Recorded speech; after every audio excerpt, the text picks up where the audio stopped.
Christian music's golden boy stood exposed, his confession detonating across the faith community. Like, comment, and subscribe. This story demands unflinching accountability. 20 years of alcohol abuse and predatory behavior toward men unfolded behind his performances as God's messenger. "I used and abused, touched men in unwanted sensual ways," Tait admitted in a raw statement, shattering the illusion for fans who'd wept to his anthems of purity. This wasn't a stumble, it was the collapse of a meticulously constructed double life. For decades, Sunday's worship leader morphed into Monday's addict, deceiving bandmates, family, and devoted followers. His sudden disappearance from Newsboys last January? Not the promoted spiritual renewal, but emergency rehab after TikTok accusations surfaced.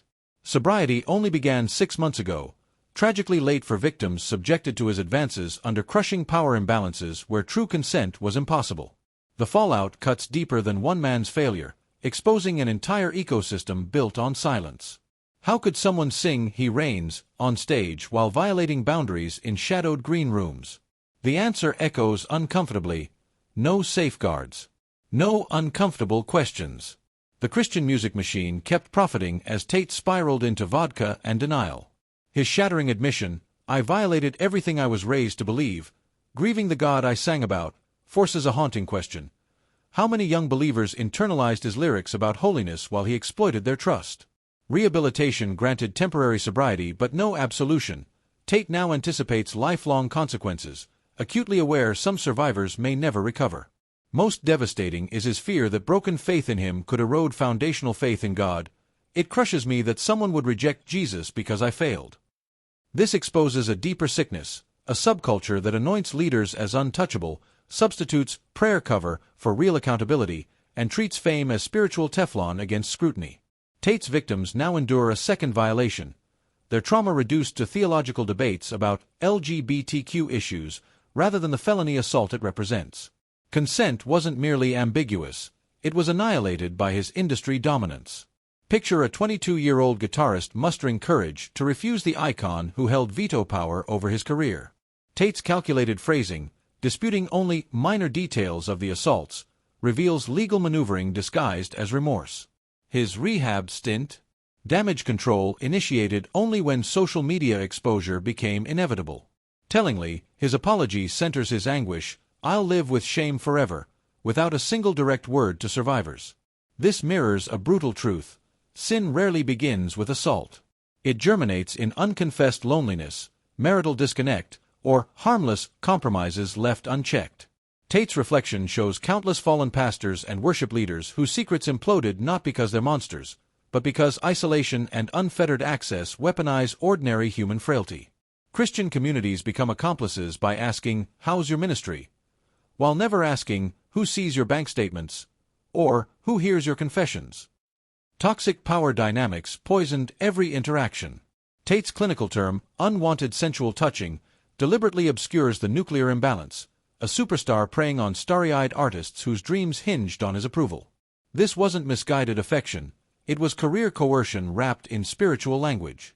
The industry's unaddressed age gap crisis creates perfect hunting grounds, idealistic newcomers fresh from Bible college, overawed by legends exploiting their vulnerability. Victims likely wrestled with misplaced guilt, trapped in a world where reputation is currency and truth is suppressed. His confession forces uncomfortable industry-wide questions. How many other Christian celebrities wield this unchecked influence? Why do we confer spiritual authority without requiring reciprocal transparency? Fame's dangerous privileges, private jets isolating from reality, adoring crowds inflating egos, sycophantic teams enabling dysfunction, transformed ordinary temptations into predatory patterns. The theological reckoning strikes hardest.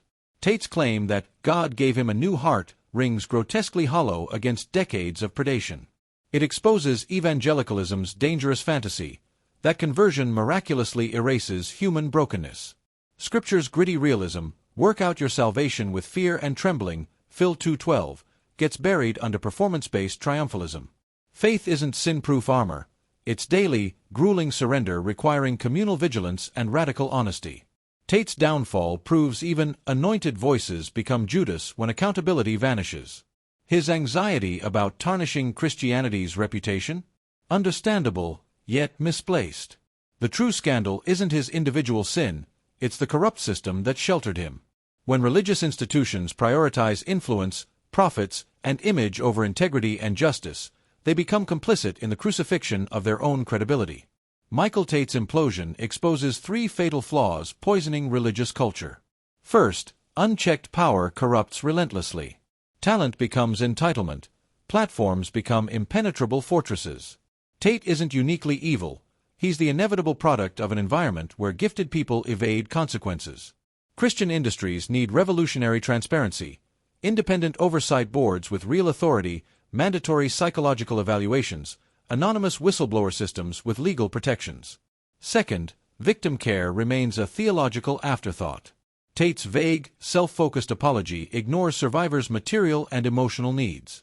Biblical repentance demands tangible restitution, funding lifetime therapy, irrevocably shredding NDAs, actively supporting police investigations, yielding control to survivors. Without these actions, apologies are empty religious theater. Third, theology must embrace radical honesty about human frailty. The pervasive once saved, always sanctified delusion sets leaders up for catastrophic failure. We need pulpits where pastors confess struggles before they detonate, where "I'm battling alcoholism" or "my marriage is collapsing" invite structured support and intervention, not career termination or shame. Meaningful reform demands systemic courage, not platitudes.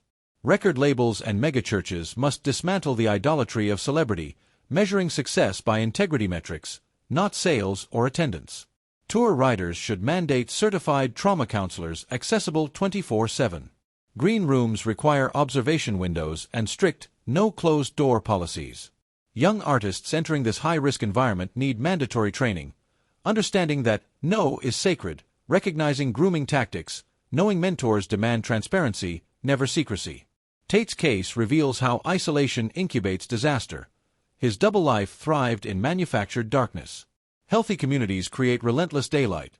Friends who track your absence from gatherings, spouses empowered to speak hard truths, small groups asking, "Who audits your spending?"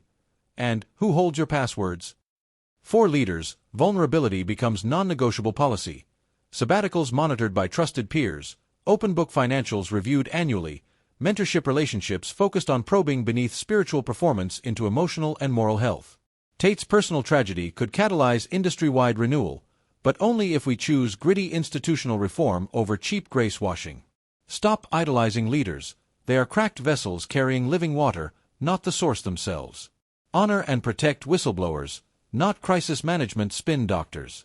Preach grace inseparably bound to truth, remembering Jesus dined with sinners but unequivocally commanded, "Go and sin no more." Authentic redemption for Tait? Not staged spotlight tours or tearful interview specials, but decades of silent, unseen service, funding survivor-led prevention programs, auditing industry power structures with external experts, perhaps someday whispering hard-won warnings to other addicts in the basement meetings where real healing begins.